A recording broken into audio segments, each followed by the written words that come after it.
بسم اللہ الرحمن الرحیم۔ آخر حضرت موسیٰ علیہ السلام نے پیغمبر یوسف کی قبر کھود کر ان کی لاش کیوں نکالی؟ دوستو، جب کبھی بھی ہماری دنیا کے اتہاس میں آنے والے سب سے مشہور پیغمبروں کا ذکر کیا جاتا ہے تو ان میں حضرت یوسف علیہ السلام کا نام تو ضرور لیا جاتا ہے، کیونکہ حضرت یوسف علیہ السلام ہماری دنیا کے اتہاس کی ایک ایسی شخصیت ہیں کہ جن کو مسلمانوں کے ساتھ ساتھ یہودیوں اور عیسائیوں میں بھی بہت زیادہ مانا جاتا ہے، کیونکہ جہاں ایک طرف ان کا ذکر پوری تفصیل کے ساتھ بائبل میں موجود ہے تو دوسری طرف مسلمانوں کی سب سے مقدس کتاب قرآن مجید میں بھی ان کے نام سے پوری ایک سورت ہی موجود ہے، جس میں اتار چڑھاؤ سے بھرپور حضرت یوسف علیہ السلام کی مکمل زندگی کو بیان کیا گیا ہے۔ اب مسلمانوں اور دوسری قوموں کے درمیان حضرت یوسف علیہ السلام کے سلسلے میں فرق صرف اتنا سا ہے کہ ہم مسلمان تو ان کو حضرت یوسف علیہ السلام کے نام سے جانتے ہیں، مگر انگلش کنٹریز میں رہنے والے لگ بھگ سارے کے سارے لوگ ان کو یوسف کی جگہ جوزف کے نام سے پکارتے ہیں۔ فی الحال دوستو، آج کی اس ویڈیو میں ہم بات کریں گے حضرت یوسف علیہ السلام کے قبر کے بارے میں، کیونکہ حضرت یوسف علیہ السلام کی قبر سے متعلق اتہاس کی کتابوں میں کچھ ایسی حیران کر دینے والی باتیں موجود ہیں کہ جن کو سن کر آپ بھی حیران رہ جاؤ گے۔ لیکن اس سے پہلے کچھ نظر ہم حضرت یوسف علیہ السلام کی زندگی پر ڈالتے ہیں۔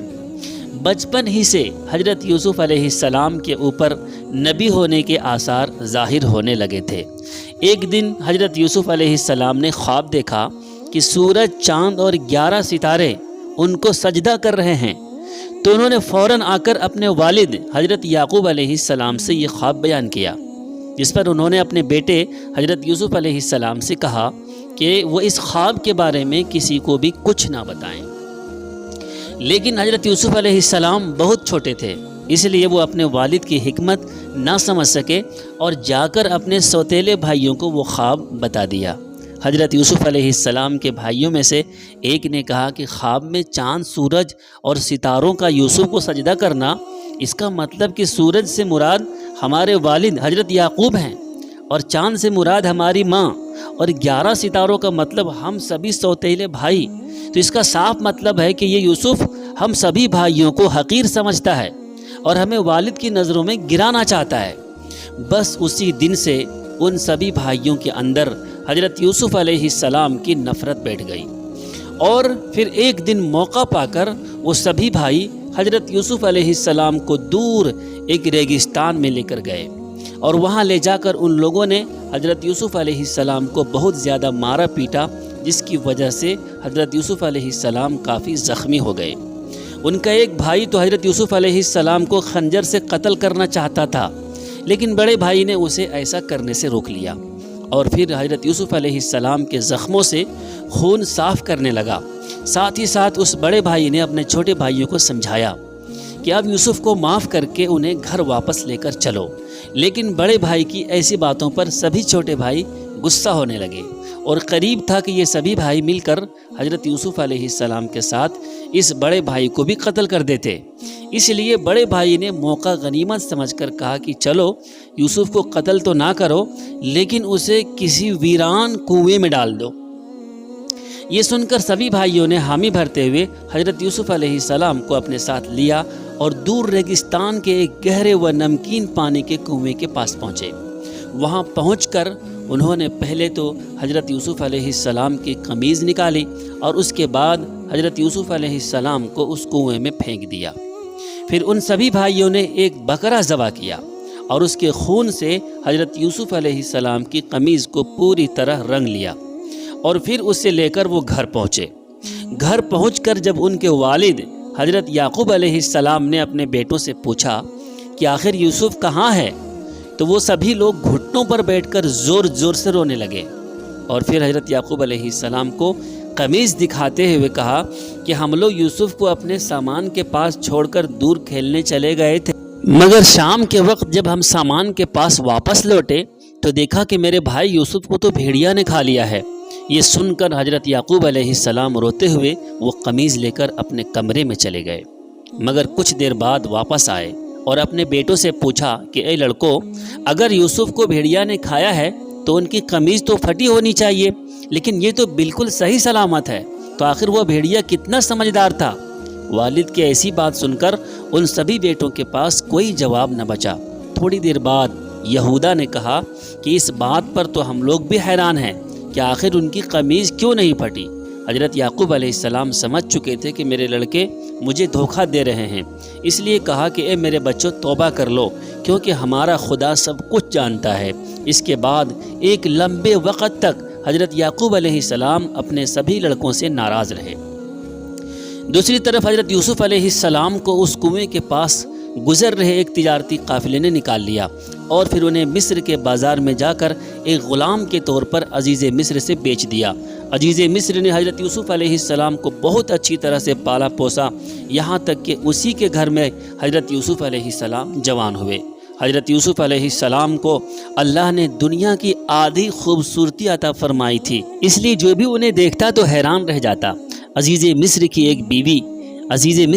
بیوی تھی کہ جس کا نام زلیخا تھا۔ وہ حضرت یوسف علیہ السلام کی خوبصورتی دیکھ کر ان کے عشق میں گرفتار ہو گئی، اور پھر اس نے ایک دن موقع پا کر حضرت یوسف علیہ السلام کو اپنے کمرے میں بلایا اور اپنی بری خواہش کا اظہار کیا۔ زلیخا چاہتی تھی کہ حضرت یوسف علیہ السلام اس کے ساتھ لیٹ کر غلط کام کریں، لیکن حضرت یوسف علیہ السلام نے اس کام سے انکار کر دیا۔ تو زلیخا نے حضرت یوسف علیہ السلام کے ساتھ زبردستی کرنے کی کوشش کی، تو حضرت یوسف علیہ السلام جلدی سے دروازے کی طرف بھاگے۔ ایک کے بعد ایک لگاتار 7 دروازے کھلتے چلے گئے، اور جب آخری دروازے پر پہنچے تو سامنے زلیخا کا شوہر عزیز مصر کھڑا تھا۔ شوہر کو دیکھ کر زلیخا نے بڑی چالاکی کے ساتھ سارا الزام حضرت یوسف علیہ السلام پر ڈالتے ہوئے کہا کہ اے میرے شوہر، تیرے گھر میں رہ کر جو تیری ہی بیوی کے ساتھ گناہ کا ارادہ کرے تو اس غلام کو یا تو جیل میں ڈالا جائے یا سخت سزا دی جائے۔ لیکن حضرت یوسف علیہ السلام نے فوراً عزیز مصر سے کہا کہ اے بادشاہ سلامت، معاملہ اس کا بالکل الٹا ہے، کیونکہ یہ خود ہی اپنا مطلب پورا کرنے کے لیے مجھ کو پھسلایا کرتی تھی۔ ایسے موقع پر زلیخا کے خاندان کے ایک دودھ پیتے بچے نے حضرت یوسف علیہ السلام کے حق میں گواہی دیتے ہوئے کہا کہ اے بادشاہ، اگر یوسف کی قمیض آگے سے پھٹی ہے تو زلیخا سچی ہے، اور اگر یوسف کی قمیض پیچھے سے پھٹی ہوئی ہے تو یوسف سچے ہیں۔ پھر جب حضرت یوسف علیہ السلام کی قمیض دیکھی گئی تو وہ پیچھے سے پھٹی تھی، مگر اس کے باوجود بھی حضرت یوسف علیہ السلام کو جیل میں ڈال دیا گیا۔ اور ایسا اس لیے کیا گیا کیونکہ عزیز مصر پورے شہر میں اپنی عزت کو برقرار رکھنا چاہتا تھا۔ اس کو لگتا تھا کہ اگر لوگوں کو پتہ چلے گا کہ اس کی بیوی نے ایسا کیا ہے تو پورے شہر میں اس کی عزت مٹی میں مل جائے گی۔ لیکن دوستو، اس کے بعد دنیا نے دیکھا کہ کس طرح اللہ تعالیٰ نے دھیرے دھیرے وقت کو بدلا، اور حضرت یوسف علیہ السلام جو کہ بچپن سے ایک غلام کے طور پر بکتے چلے آئے تھے، انہیں اللہ نے مصر کا بادشاہ بنا دیا۔ مصر کا بادشاہ بننے کے بعد حضرت یوسف علیہ السلام کی ملاقات اپنے بھائیوں سے بھی ہوئی، جو کہ کنعان سے مصر شہر کی طرف غلہ لینے کے لیے آئے ہوئے تھے، اور پھر بعد میں بھائیوں کی مدد سے ہی حضرت یوسف علیہ السلام کی ملاقات اپنے والد حضرت یعقوب علیہ السلام سے ہوئی تھی، اور حضرت یوسف علیہ السلام سے ملاقات ہی کی وجہ سے حضرت یعقوب علیہ السلام کی آنکھوں کی روشنی بھی واپس آ گئی تھی۔ اب دوستو، اگر بات کریں کہ حضرت یوسف علیہ السلام کی وفات کی، تو آپ کو بتاتے چلیں کہ حضرت یوسف علیہ السلام نے تقریباً 120 سال کی عمر پائی، اور جب وفات ہوئی تو حضرت یوسف علیہ السلام کی قبر کو لے کر لوگوں میں جھگڑا شروع ہو گیا، کیونکہ حضرت یوسف علیہ السلام کے ساتھ مصر میں رہنے والے لوگوں کی محبت کا عالم یہ تھا کہ ہر کوئی یہ چاہتا تھا کہ حضرت یوسف علیہ السلام کو ہمارے محلے میں دفن کیا جائے، لیکن ظاہر ہے یہ تو ممکن نہیں تھا۔ اس لیے آخر میں یہ فیصلہ کیا گیا کہ حضرت یوسف علیہ السلام کو دریائے نیل میں دفن کر دیا جائے، تاکہ دریائے نیل کا پانی حضرت یوسف علیہ السلام کی قبر کو ٹچ کرتا ہوا گزرے، اور اس کے پانی سے پورے مصر والوں کو برکت حاصل ہو۔ لہٰذا حضرت یوسف علیہ السلام کا جسم مبارک ایک سنگ مرمر کے صندوق میں اچھی طرح سے بند کر کے دریائے نیل میں دفن کر دیا گیا، کہ جس دریا کو آج کے دور میں بہت سارے لوگ نائل کے نام سے بھی جانتے ہیں۔ دوستو، آپ کو بتاتے چلیں کہ یہ مصر کی وہی ندی ہے جس کے پاس دنیا کی سب سے لمبی ندی ہونے کا ریکارڈ ہے۔ فی الحال لگ بھگ 400 سال کا ایک لمبا عرصہ گزر جانے کے بعد جب حضرت موسیٰ علیہ السلام کے دور میں فرعون کے ظلم و ستم کی وجہ سے اللہ تعالیٰ کی طرف سے بنی اسرائیل کو مصر چھوڑنے کا حکم ہوا، تو ساتھ ہی حضرت موسیٰ علیہ السلام کو یہ بھی حکم دیا گیا کہ وہ حضرت یوسف علیہ السلام کے تابوت کو بھی دریائے نیل سے نکال کر اپنے ساتھ لے جائیں۔ لہٰذا اللہ کے حکم پر حضرت موسیٰ علیہ السلام بنی اسرائیل کے ساتھ مصر سے حضرت یوسف علیہ السلام کا تابوت بھی لے کر نکلے، اور بعد میں اس کو لے جا کر فلسطین میں اسی جگہ دفن کر دیا گیا کہ جہاں پہلے سے حضرت یوسف علیہ السلام کے باپ دادا کی قبریں بنی ہوئی تھیں۔ فی الحال دوستو، آج کی اس ویڈیو کو ہم یہیں پر ختم کرتے ہیں۔ ویڈیو پسند آئی ہو تو لائک کر کے چینل کو سبسکرائب ضرور کر لیں، اور جاتے جاتے ایک پیارا سا کمنٹ کر کے ضرور بتائیں کہ آپ کو میری یہ انفارمیٹیو ویڈیو کیسی لگی۔ اور پھر آخری میں ایک بار پھر آپ سب کا شکریہ ادا کرتے ہیں۔ اللہ تبارک و تعالیٰ آپ سب کو بہتر بدلہ عطا فرمائے۔ آپ نے مجھے اتنا سپورٹ کیا، آپ کی محبتوں کو دل سے سلام۔ اللہ حافظ۔